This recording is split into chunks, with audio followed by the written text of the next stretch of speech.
جا سەرکەوتن و ژێرکەوتنی ئەو جێگایە لە ئەستۆی هەمووتاندایە هەر کەسێک بە ئەرکی خۆی دەتوانێت دەستی یارمەتی تێک درێژ بکا بۆ سەرکەوتن یا دەستی حاشاکی ئێوە دەستی تێکدەری درێژ بکا بۆ تێکدان جا ئەوە پەیوەستە بە هەمومانەوە و دووبارە بە خێراتنتان دەکەم و من پێم خۆشە لێرە هاوڕێیەکی ئازیزمان a good friend of the Kurdish people, a good friend of humanity, a human rights activist and a member of parliament, Honorable Dr. Hedi Fry Kabarasti. She had to change her flight today to be with us. Like when I got the email from her secretary, I really felt proud to have such a member of parliament to try so hard to be with the people. So she's here with us today. And I will be honored to introduce her to you to come and give her speech, whatever she would like to talk about. That's for you. Thank you so much. Now, do I speak in your translation? No, they all speak. Good afternoon, everyone, and congratulations on your community center. A community center is really important to communities, especially ones that have been displaced and have come to a new country. It gives you a place to come together. It gives you a place to share your culture. It gives you a place to talk about the challenges you face in settling in a new country like Canada. Now, as your member of parliament, and I am the member of parliament for many of you, the important thing is that it is good for you to keep in touch with me and to let me know what problems you have here in Canada, settling in terms of finding work, in terms of doing all of those kinds of things that you need to do to make a good life in this country. And I know for many of you, the idea in Canada by a very strong liberal Prime Minister named Pierre Elliott Trudeau many, many years ago, he believed that this is a country where people from every corner of the world could come, could be who they are. You are Kurds, you can be who you are, you can keep your culture, you can find ways in which to continue to be Kurds, and that should not stop you from being good Canadians. Nor should Canadians want you to stop being who you are in order to be Canadians. And that is an important thing in Canada, for us to welcome you as part of a big Canadian family, that you maintain all of your ideals and some of your values, that you remember Canadian values as well, and that you recognize rule of law. That is what Canada is all about. But being yourself and bringing with you all of your thousands of years or centuries of tradition can help us to understand the world better. Because of you, we can understand the problems that you face. We can understand how to be a better global nation where people from every part of the world can not only come here and live, but one day can join the economy, the social structures, can be members of parliament, can bring their culture to the front, write stories, the stories of your people, participate in making film, in theater, in art, in all of the things that make you proud of who you are. That is important for you to continue to do that while you're in Canada, but it's also important for you to participate in all of the areas of Canadian society. Join things, be part of it, make a difference, bring all your knowledge and your experience to helping to make Canada a better nation and a better country, because you have come here. We can be better for this. And so I would like to encourage you to participate in everything. Don't stand back, don't be shy, don't wait for someone to say, come and join. Join. One day, one of you could be a member of parliament.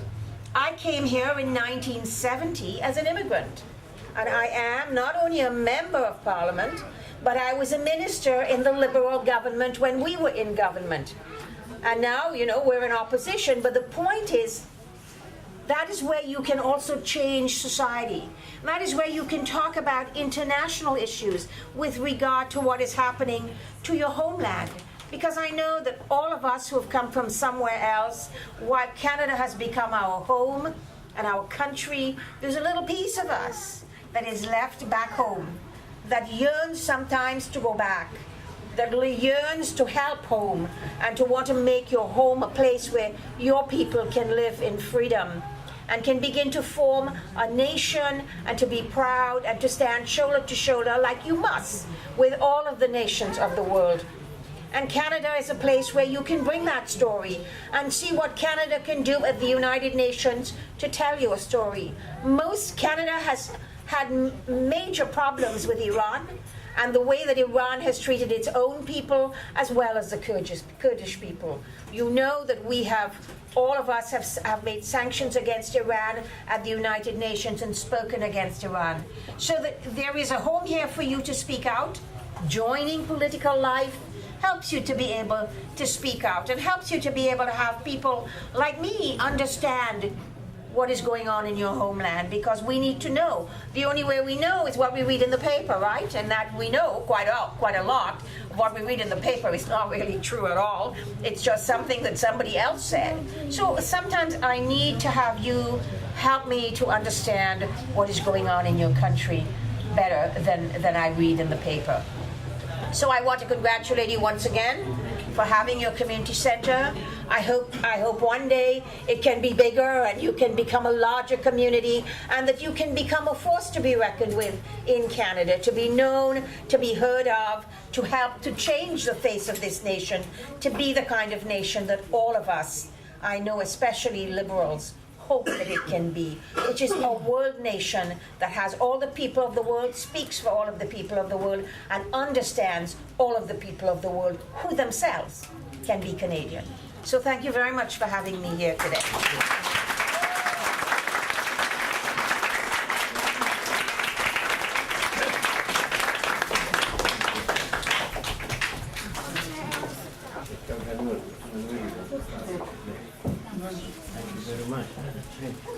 برزان استاج للان حزب ديمقراطي كردستان وكاد انور باب فرمي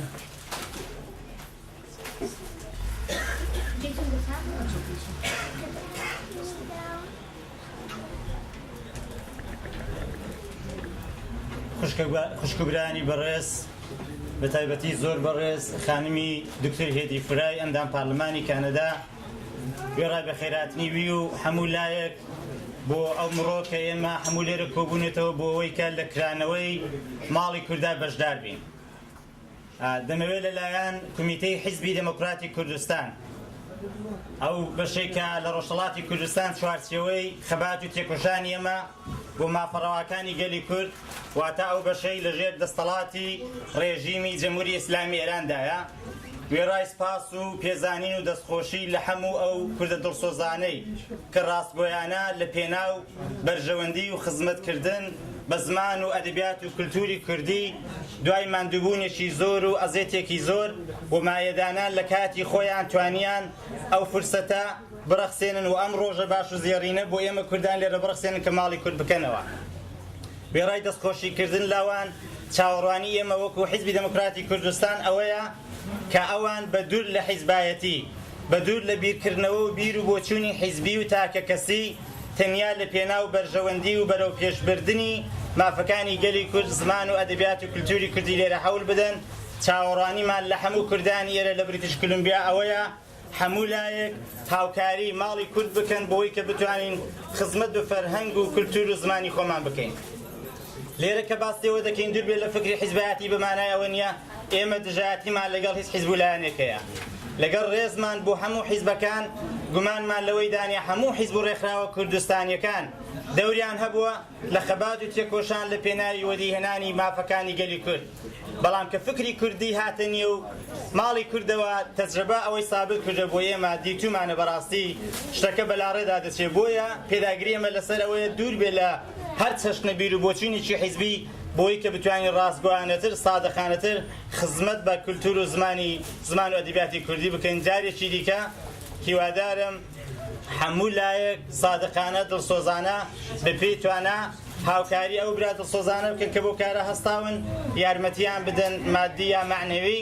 ئێمە وەکو حیزبی دموکراتی کوردستان جارێکی دیکە لێرە بەڵێنی بە هەموو لایەک دەدەین هەر ئەوەی کە لە سەرەتاوە سابتمان کرد و نیشانماندا و زۆر لە دۆستان لێرە شاهیدن مادی و معنەوی بپێی توانە حاضرین هاوکاری ماڵی کورد بکەین بۆی کە بتوانین خزمەتێکی ئەگە کەمیش بێ بە خەڵکەکەمان بە کوردستانیانی خۆشەویست لا بریتیش کولومبیا بکەین جارێکی دیکە بە خیراتنی هەموو لایەک دەکەین و پیرۆزبایی ئەو ڕۆژە خۆشە و کرانەوەی ماڵی کورد لە هەموو لایەک دەکەین.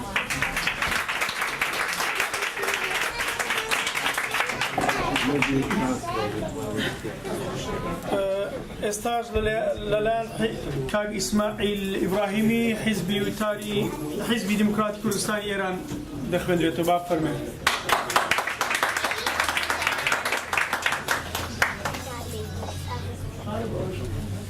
زۆر سپاس هەوڵاتیانی بەڕێز بەخێراتنی هەموو لایەکەکەم زۆر بەخێر بن. Also, I would like to welcome Honorable Hadi Farai. Thank you for being with us and joining us. Thank you. دیارە کرانەوەی ماڵی کورد هەواڵێکی دڵخۆشکەرە بۆ هەموو کوردانی دانیشتووی ئەو هەرێمە.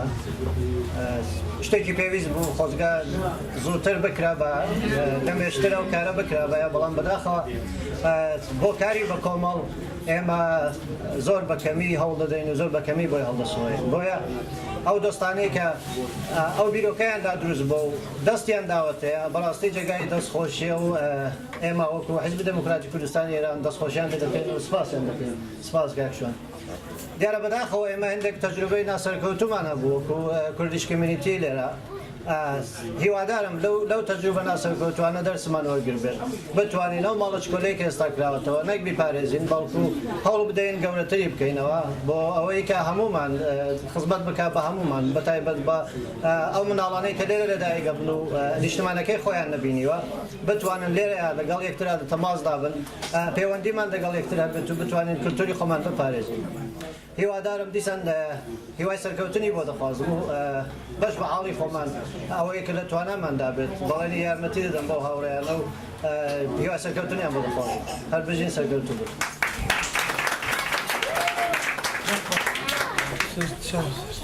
ئێستاش وتاری کۆمەڵە لەلایەن کاک حەمید بەهرامی.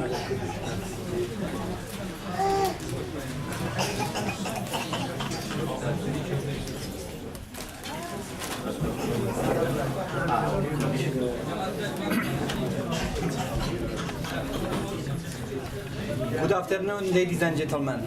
On behalf of myself and my colleagues, I would like to congratulate the ceremony of opening the Kurdish house. We've been waiting so long to have such a place for the Kurdish community in Vancouver. A special thanks to those who worked so hard voluntarily without compensation to make this day happen. And I have a special thanks to Dr. Hadi Farai to join us to the ceremony of opening the Kurdish house. I hope this is a beginning of a new relation between the Kurdish community and Canadian politicians. And we look forward to their support, and also we look forward to Dr. Hadi Farai have our voice in the parliament. خوشکان و برایان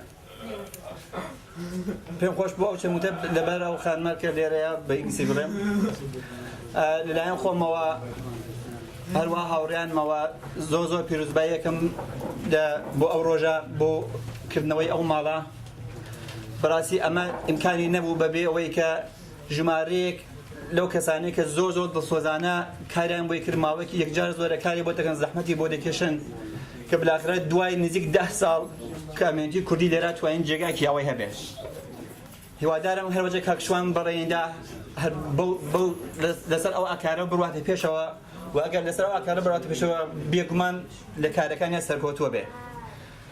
هیوادارم کە ساڵی داهاتوو لە ساڕۆژی کردنەوەی ئەم بۆ جێژنی ساڕۆژی کردنەوەی ئێرە شوێنێکی بە دوو قات گەورەترمان هەبێ کەس مەجبور نەبێت لە دەرێ ڕاوەستێ. ئەوەیش ئیمکانی نییە ناکرێ بەبێ ئەوەیەکە یارمەتی ئێوە. ئەم شوێنە لەسەر یارمەتی جەماعەتێکی ئێستا دەستیان داوەتێ کراوەتەوە و هەڵدەسوڕێ و داهاتوەکەیشی فقط بەسەر یارمەتی ئێوەیە بۆیە هیوادارم کە هەموو کەسێک دەستی تێوەدا یارمەتی خۆی لە هەر ڕێگایەکەوە بۆی دەکرێت بە هەر ئەندازەکە بۆ یەکتر بکات ئێمەش تاوەجەکە پێمان دەکرێت لە خزمەتی کامیونیتی کوردان هەر بژین و سەرکەوتوو بن.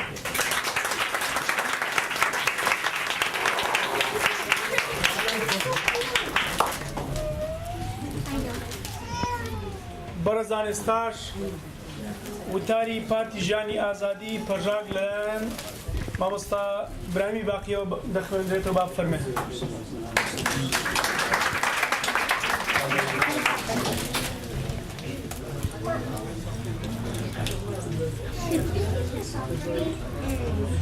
Ladies and gentlemen, Vancouver's Kurd community is bringing so much joy to see today that you, the honorable people, took such a refined and noble action and have opened an independent Kurdish ethnocultural and national center.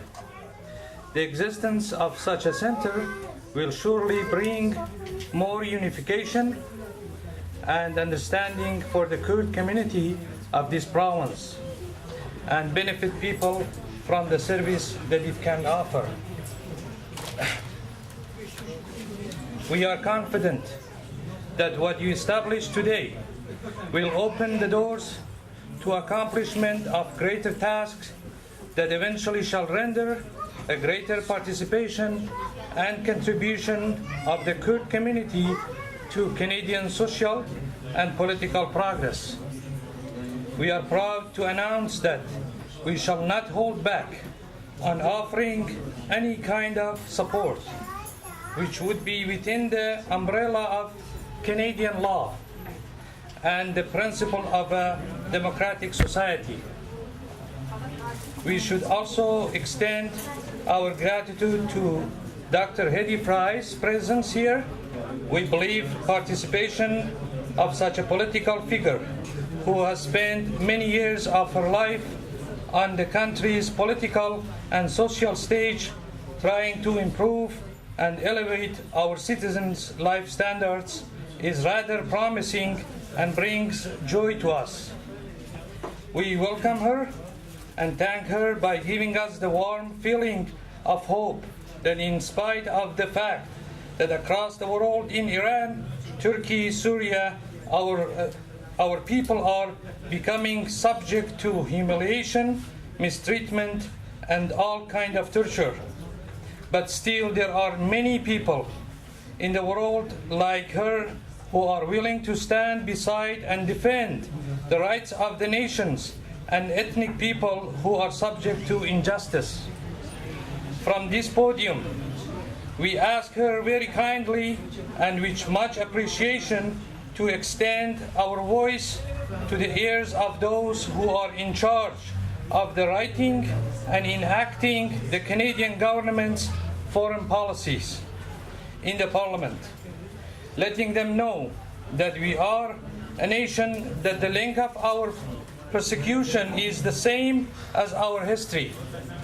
Each one of us have relatives and next to the kin across the water that are subject to daily psychological, physical torture and abuse by the governments and militaries of Iran, Turkey, and Syria under vague accusation. Therefore, we invite you to stand beside us and assist us in our endeavors to defend our rights within and beyond the borders of our dear Canada. In the end, we wish all the health and success for Dr. Hedy Fry, as well for you, the Vancouverite Kurdish community, as you are just like a limb of our body. We wish you all the best of health and success. The Party of Free Life of Kurdistan, a member of Kurdistan Democratic Confederation.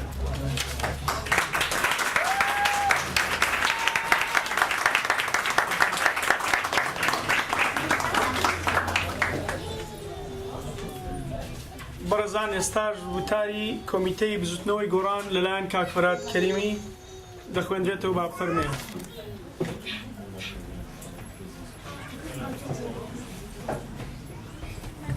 سڵاو ئەو کاتتان باش هاوڕێیان کە سەرەتا بە ناوی کۆمیتەی گۆڕان لە شاری ڤانکۆڤەر پیرۆزبایی کردنەوەی ماڵی کورد دەکەم هیوادارم کە ئەو ماڵە چووکەی کوردی کە ئێستا دەیبینین بێتە ماڵێکی گەورە ماڵێکی زۆر گەورە کە هەمومان لە دەوروبەریەکی تۆکەینەوە و هیواداریشم کە بێ بیر و بۆچوونی حیزبایەتی کاری سیاسی تێدا بێتەویش بۆ کوردستانی سەربەخۆ ئێمە هەمووی کورد یەک کێشەمان هەیەویش کێشەی کوردایەتیە هەمومان هەوڵ بدەین بۆ ئەو ئاڵا جوانەی کە بەرزی کەینەوە و هەوڵ بدەین بۆ لە ناوچوونی بیری بۆچوونی عێراقچەتی و ئێرانچەتی لەو کۆمیتەیەدا هیوای سەرکەوتن بۆ دەخوازم هەربژین و سەرکەوتوو بن.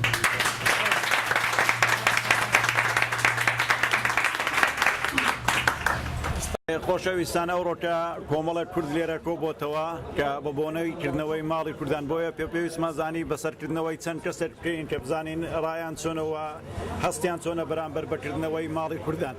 کاک جەلال بەخێر بۆ ئەوڕۆکە بۆ ماڵی کوردان.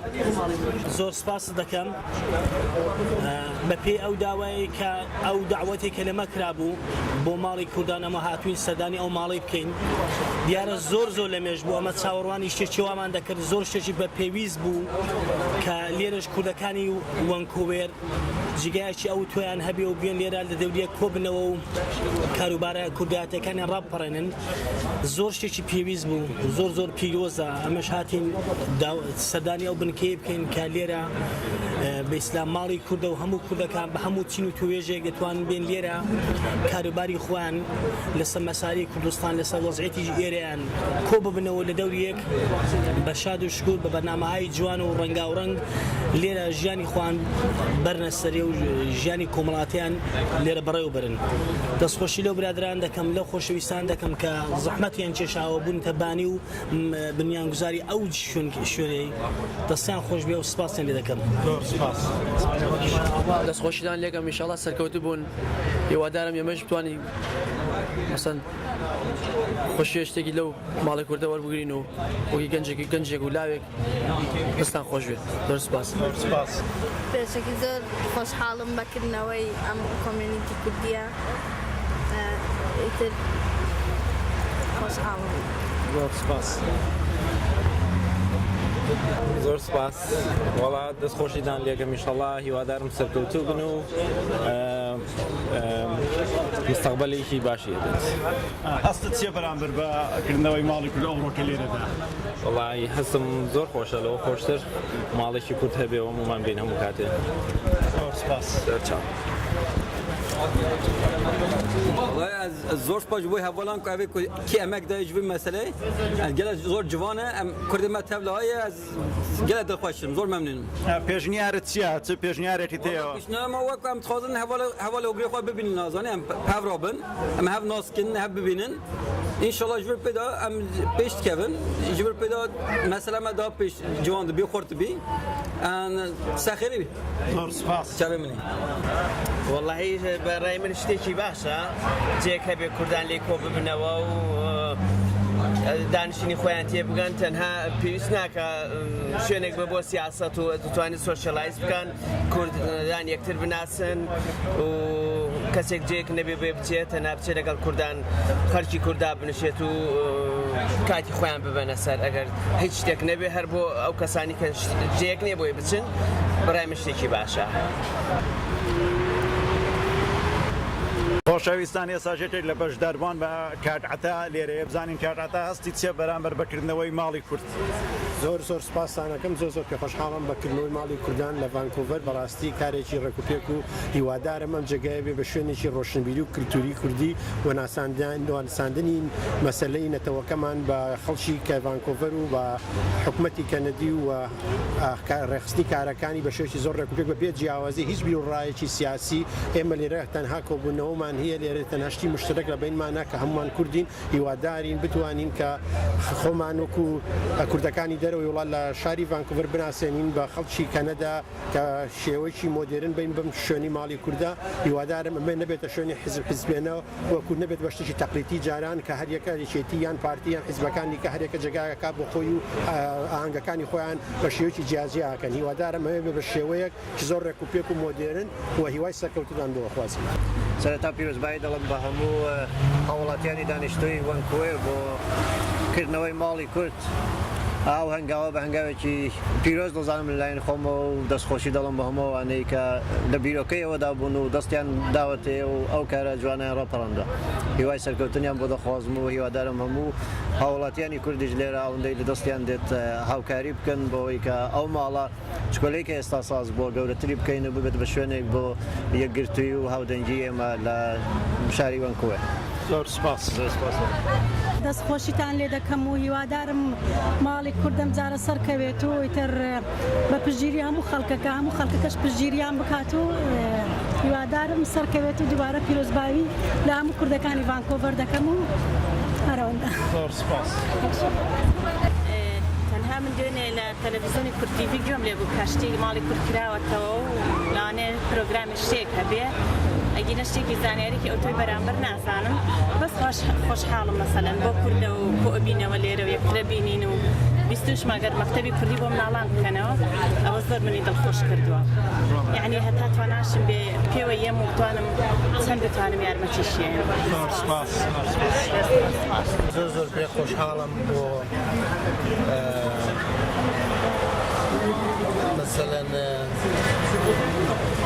ئەم شێوەیەکی ئێستا ئەمریکیانی کوردی ماڵێکی کورد دارن لە ڤانکوڤەرە مەسەلەن زیاتر کۆبوونەوەی خەڵکان بێت زیاتر یەکتری بناسینەمانە لەبەرەوەی ئێمە دەمێکی لێرانین تقریبا 20 ساڵە بێت لێرانین تا ئێستا ئەوەمان نەبووە ماڵێکی کوردمان نەبوو بەڕاستی ئەم ماڵی کوردەوە لە خەڵکیەکات بە تایبەتی کوردەکانی هەر چوار پارچەی کوردستان زیاترێت بەیەکەوە یەکتری بناسین و یەکتری شادبینەوە لێ و هیوای سەرکەوتنیان بەڕاستی. از گله که خوشم گو افرو ام هاتنه و براستی بیرقال منا کردستان در و بو گله کیفام هات و میگه چه خوشی هانی عمره ونا 7 سالیه بس ام گله کیف خوشن یعنی چه در که وجه ام کیف خوشن چه بجی یعنی بس اینو کمیونیتی ام همین به هفربن. بله پیشنهادی تسیه با مالی کرد. بله. چه ایده‌ای ته با مالی کرد. ایدیا انه ام بچوکی خوبینن اش بوزانی بن کالچر و آخفتن اشتغالی ما و بس انه ملتی خزانی بن بکینه به امشکاهاتنه به چهار پرچه ما هی الکردستانه شبو خلکی سوری خلکی ترکی خلکی ایرانی و عراقی ام دستک بین با هفدو. زور سپاس. سرتا پیروزبایی لهمو لایگەکەم بە بۆنەی کردنەوەی سەنتەری کوردی لە ڤانکۆڤەر هیوادارم هەموو سەرکەوتوو بن دەستان خۆش بێ ئازیەتی زۆرتان کێشاوە هیوادارم ئەمە ببێتە هۆی یەکگرتنی هەموو کوردەکان لە ڤانکۆڤەر بە هەمومانەوە بتوانین ئەمە بەقووەت بکەین و دەستی هەموو لایەک خۆش بێ و پیرۆزبایی لە هەموو لایەکەکە دەستی تۆش خۆش بەخێراتنیەوە شەکەم سپاس بۆم چاکەکەوتنەش ڕاستەکەی ئێمە یەکەم ڕۆژە هیوادارین ماڵی کوردە بێتە سەرەتایە و بنفێک بۆ هەموو کار و چالاکیانی کە پێویستوایە کورد لە دەوری یەک بکات هیوای سەرکەوتن بۆ ئێوەش. زۆر سپاس.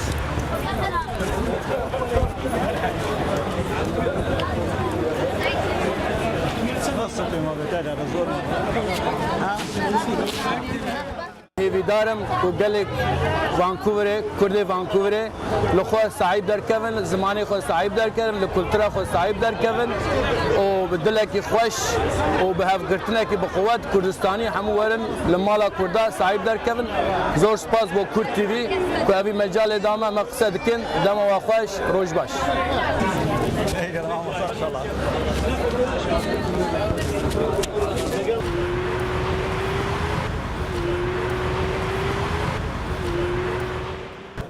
من خۆشحاڵم کە ئەوڕۆ ماڵی کوورد دەکرێتەوە لێرە کۆمەڵێک ئینسانی دڵسۆز هەوڵ دەدەن بۆ پێشبردننی زمان و ئەدەب و کولتوری کوردی هیوادارم تێدا سەرکەوتوو بن و بەرداوام بن. پێشنیارت چییە؟ پێشنیاری منەوەیە ئەم ماڵی کورد بڵێنەوە کەسانی لێرەدا بەڕاستی هەوڵدن تێدەگۆشن خۆیان دوور بگرن لە حیزبایەتی و لە فکری حیزبایەتی تەنیا لە پێناوی بەرژەوەندی گەلی کووردا هەوڵ بدەن و هیواداریشم خەڵکی کورد لێرە لە بریتیش کۆلۆمبیا هاوکاریان بکەن. سەرەتا زۆر سپاسیەوە کەم و هەروە بینەرانی ئەو تیڤە زۆر خۆم بەبەختەوە دەزانم کەم جێگایکی ئاوا کراوەتەوە ناوی خۆی ناوە ماڵی کورد هیوادارم ببێ بەجێ متمانی هەموو خەڵکی کوردی دانیشتووی MBC و بتوانێت لە خزمەتی بەرژەوەندەکانی خەڵکە لەگەڵ ماندنەبوون و دەستخۆشی لەو هاوڕێیانەی توانێت ناو ماڵە بنێ ماڵە کورد بکەنەوە دیسانەکان ئەمەبوونە لێ دەکەم هیوادارم سەرکەوتوو بن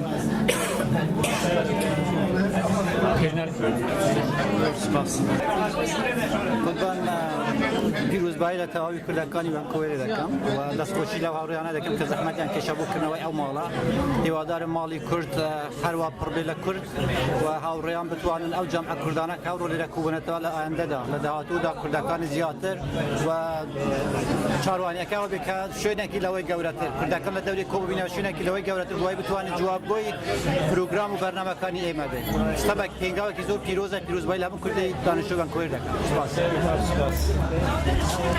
بەڵێ بەڕاستی ئێمە کوردەمێکە لە ڤانکوڤەرین پێویستمان بە شوێنێکەیە کە هەموو کوردەکان لە بۆنە مناسبەکانی کوردی کۆبینەوە هەمن دەستخۆشی لەو برادران دەکەم کەوەی هەستاون بە گرتن و جێبەجێکردن و یارمەتیدانی ئەو کڵکانێک کە بەو شتە هەستاون دەستخۆشیانە دەکەم پیرۆزبانە دەکەم هیوادارم ئێمە کورد بتوانین لێرە بەدواوە لە شوێنێکی باشتر و گەورەتر هەومان بێکەوە کۆبینەوە کورد گەورەکەن کورد بناسین بە خەڵکی ڤانکوڤەر و کەنەدا بەڕاستی ماڵی وا پێویستی بە یارمەتی هەیە پێویستە هەموو کوردێک وەکو کە ئیسپات بکە کوردایەتی خۆی کەم و زۆر بە جۆرەی توانای خۆی یارمەتی بدات دەستخۆشتانە دەکەم دووبارە هەرشاد و سەرکەوتن بن هیوادارین ئەو شوێنە پەرە بسێنێ و شوێنی گەورەتر و باشترشمان بەدەست بکەین زۆر سوپاس دەستان خۆش بێ کارێکی باشە هیوادارم ببێتە هۆی بەرەو پێشچوونی چالاکیە فەرهەنگی و کولتوری و ڕۆشنبیرەکانی کورد لە بیسی پێشنیارت چییە؟ پێشنیارمەوەیە پەرە بدرێ بە لەو لایەنانەی کە کۆمەڵێ چالاکی و کۆمەڵی هێز کۆمەڵێ شت لە ناو کۆمیونیتی کوردیە هەیە کە بتوانرێ بدۆزرێتەوە و گەشی پێ بدرێت منیش دەستخۆشیتان یەکەم هیوای سەرکەوتان بۆ خوازم هەستەکەم ئێرە ڕنگدانەوەی کوردی تیابین لێرە حزوری کوردی تیابین لێرە هەرچنێک ماڵەکە جوانتر بێت حرمەتی کوردەکان و ڕێزی کوردەکان زۆرتر بە ڕادەگەێنێ بە کۆمەڵگەکە ئێرایشەوە هیوای سەرکەوتان بۆ خوازم زۆر سپاس وەڵا هەستێکی زۆر خۆشم هەیە کارێکی زۆر مهمە کە تەواوی کوردەکان لێرە زەحمەتیان کێشاوە ئیمڕۆ هاتوون امیدوارم بە باشی بڕێتە بەرەوە و هەمیشە پشتیوانی بن زۆر خۆشحاڵم کە لێرە منیش بەشداریم کردو زۆر سپاسدانەکەم خۆشحاڵم بەم کۆبوونەوە و هیوادارم کە هەمیشە لەم کارانە بکەین ئەمە بەڕاستی کارێکی جوانە کە ئەکرێ لە ساڵای پێش و شابوومان وەلێ خۆ بەداخەوە بە هۆی مشکلاتێک بۆ لەوانەیە بەسراوێ وەلێ ئەم دەفعە من ئیحساسیەوەکەم کە واقعاً ماڵێکی بەڕاستی کوردە هیوادارم سەرکەوتوو بن هیوادارم کە کەڵکی باشی لەوەربگری زۆر سپاسانەکەم هیوادارم ساپۆرت بکرێرە دیتر ئەو ماڵی کوردە و سەربەهیز لایەنێکی وەنیە هەموو گرۆکان بە هەر بیر و باوەڕێک دەتوانن ئەو ماڵە بە ماڵی خۆیان دانێن و ئیتر نێڵن ئەو ماڵی تر هەڵوەشێت و بۆ هەمیشەی بەردەوام ببینن بەلام شتێ خۆشحاڵ و شادمانم بە بەشداری و بەکردنەوەی ماڵی کوردی و لەلایەکی ترەوە دەستخۆشی و سپاسی ماندووبوونی و دۆست و عەزیزانەکەم کە لەم مەیدانەیە خۆیان هیلا کرد و خۆیان ماندوو کرد و لە دوا بەرەنجامە ماڵێک لەم بابەتیان فراهەم کردووە بۆ کۆڕ و کۆمەڵ و کۆبوونەوەی کۆمەڵی کوردی گەلێ خۆشحاڵم و هیوای سەرکەوتن و لە ساغی سەلامەتی هەموو لایەکان